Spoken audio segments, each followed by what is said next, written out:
पत्थर की मूर्त को भगवान समझते हैं, माँ बाप की सेवा को अपमान समझते हैं। लेकिन ऐसे कुछ ही लोग होते हैं, सभी नहीं, कुछ लोग ऐसे भी हैं आज की दुनिया में जो माँ बाप को अपने जीवन में कोई कष्ट नहीं देना चाहते, अपने पास रखते। लेकिन आज का दौर ऐसा दौर आ गया है, माँ बाप अपनी संतान को अच्छा पढ़ाते ही लिखाते हैं, वो कहां तक कोशिश करती हैं कि मेरा बेटा विदेश में नौकरी करे, अच्छा पैसा कमाए, लेकिन वही संतान अपने माँ बाप को कहां पहुंचाने की कोशिश करती है कि वृद्धाश्रम। उस पिता को, उस माँ को शर्म नहीं लगती दूसरे के घर जाकर के मेहनत मजदूरी करती है, बर्तन मांजती है, किसको? अपने बेटे को पढ़ाने के लिए। लेकिन वही बेटा जब बड़ा हो जाए, नौकरी पर लग जाए, तो उसे शर्म आती है जब माँ बाप की सेवा करने। उसके माँ बाप गरीब हों तो उसे शर्म आती है, उन्हें माँ बाप कहनी नहीं।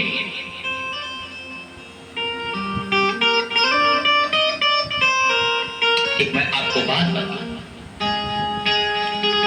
ये कोई पत्नी अपने घर एक होनहार बेटा चाहती है तो उन्हें संयम और मर्यादा में रहना होगा, उन्हें संयम और मर्यादा में रहना होगा। मेरे बंधु,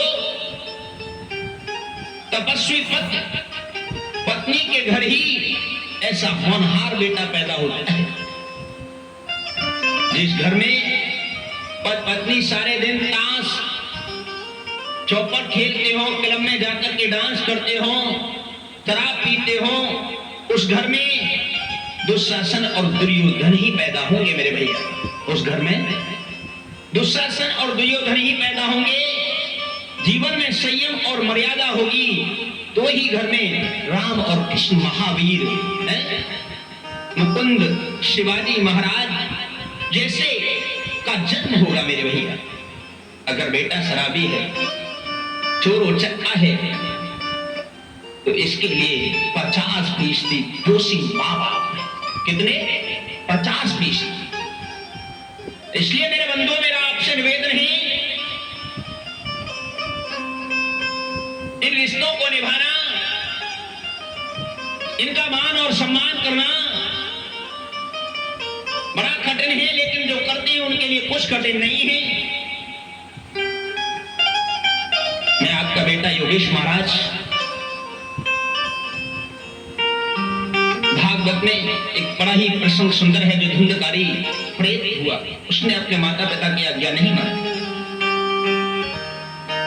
ऐसे अनेक ऐसे प्रसंग हैं जो हमारे जीवन में बदलाव लाते हैं। धुंधकारी कोई आत्मदेव का पुत्र नहीं था, धुंधली का पुत्र नहीं था। बिना कर्म किए का फल अगर हम अपने जीवन में चाहेंगे तो वो कभी हमें सुख नहीं दे सकता, कभी हमें शांति नहीं दे सकता। मैं आपका बेटा योगेश महाराज, छोटा सा भागवतकार, कभी जरूरत पड़े तो याद करना, कॉन्टैक्ट नंबर है 9719547431। भजन बड़ा ही प्यारा है, माँ बाप का है। एक बार सुने और फिर बताएं कि आपको भजन कैसा लगा। कमेंट, हम आपके कमेंट का इंतजार करेंगे। जय श्री राम।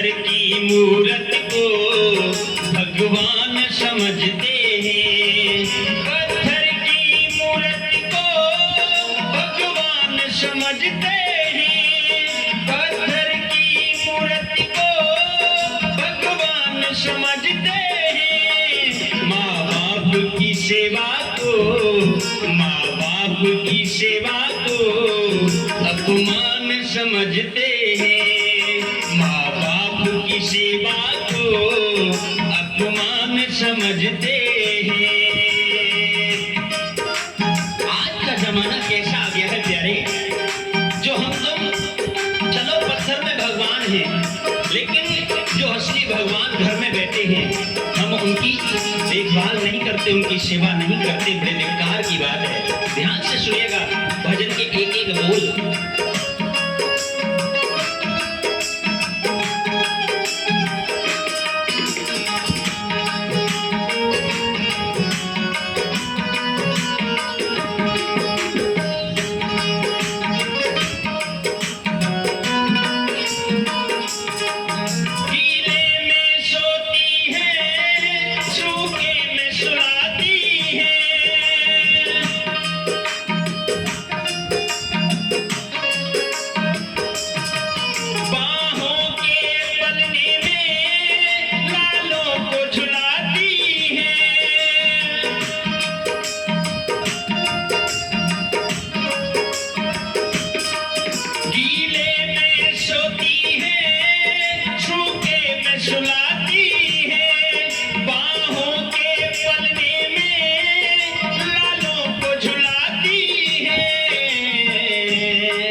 इस रिश्ते को, ऐसे इस रिश्ते को कुछ लोग निभाते हैं। माँ बाप की सेवा को अपमान समझते हैं।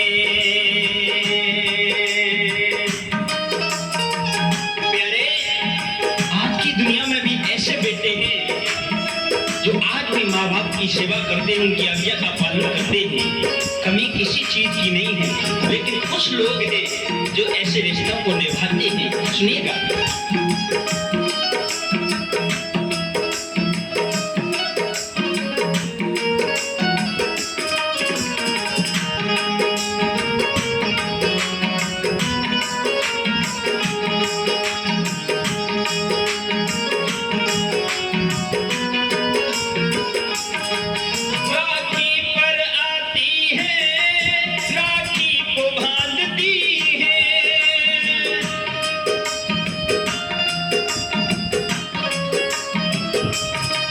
मेरा अमर रहे भैया भगवान से कहती है।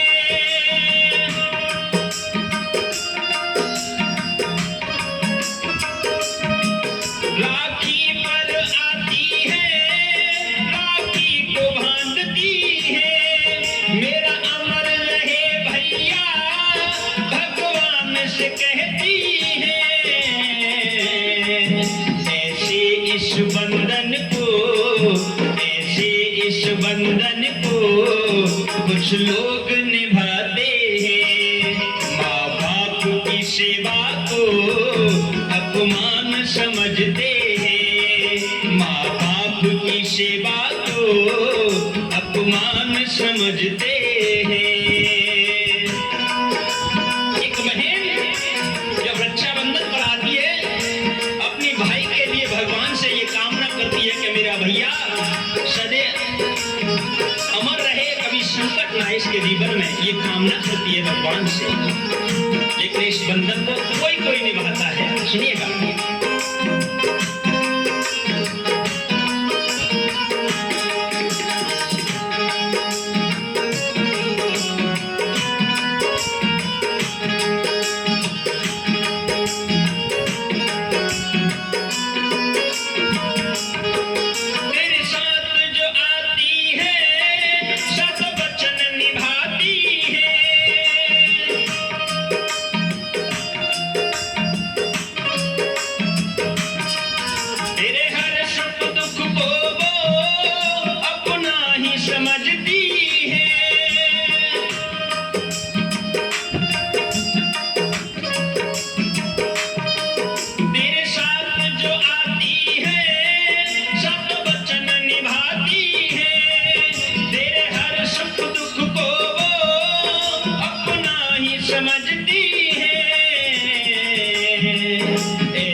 कुछ लोग निभाते हैं माँ बाप की सेवा को अपमान समझते हैं।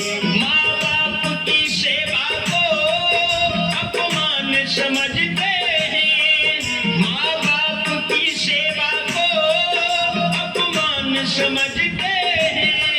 पत्थर की मूरत को भगवान समझते हैं।